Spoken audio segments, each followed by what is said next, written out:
13 নম্বর প্রশ্ন, ফরজ সালাত কাজা করার জন্য কি হারাম সময় মানা বাধ্যতামূলক, যেমন ফজরের সালাত?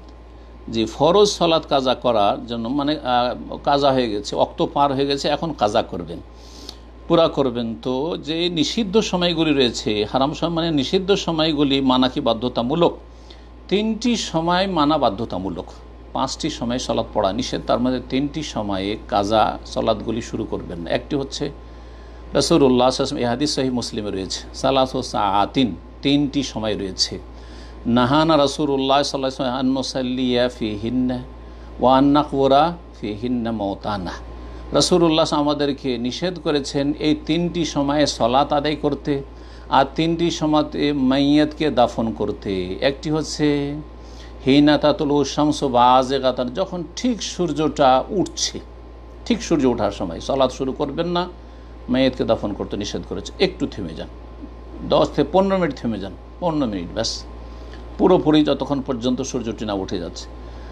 ওয়াহিনা তাকুমো কায়মা জাহির, আর যখন ঠিক মাথার উপর সূর্য দুপুরবেলা জওয়াল হওয়া পর্যন্ত 10-15 মিনিট, তখন থেমে যান। আর ওয়াহিনা তাতাযায়্যাফুল গুরুব, আর যখন সূর্য ডুবতে চলেছে, ঠিক ডুবছে সূর্য, তখন সালাত শুরু করবেন না। আর বাকি আর 2টো সময় যে নিষিদ্ধ সময়, সেটা হচ্ছে লা সালাতা বাদাল আসরে হাত্তা তাগরুবা শামস ওয়া লা সালাতা বাদাল ফজরে হাত্তা তাতুলা শামস। আসর পরে কোনো সলাত নেই সূর্য ডুবা পর্যন্ত, আর ফজর পরে কোনো সলাত নেই সূর্য ওঠা পর্যন্ত। এই যে আসর থেকে মাগরিব, এই সময় কাজা সলাত, কারণগত সলাতগুলি আদায় করতে পারবেন, বিনা কারণ নফল পড়া নিষেধ। এইরকম ফজরের সালাতের পরে আপনি কাজা সলাত আদায় করতে পারবেন, ঠিক সূর্য ওঠার সময় নয়, কিন্তু এখনও সূর্য উঠতে 10 মিনিট 5 মিনিট আছে।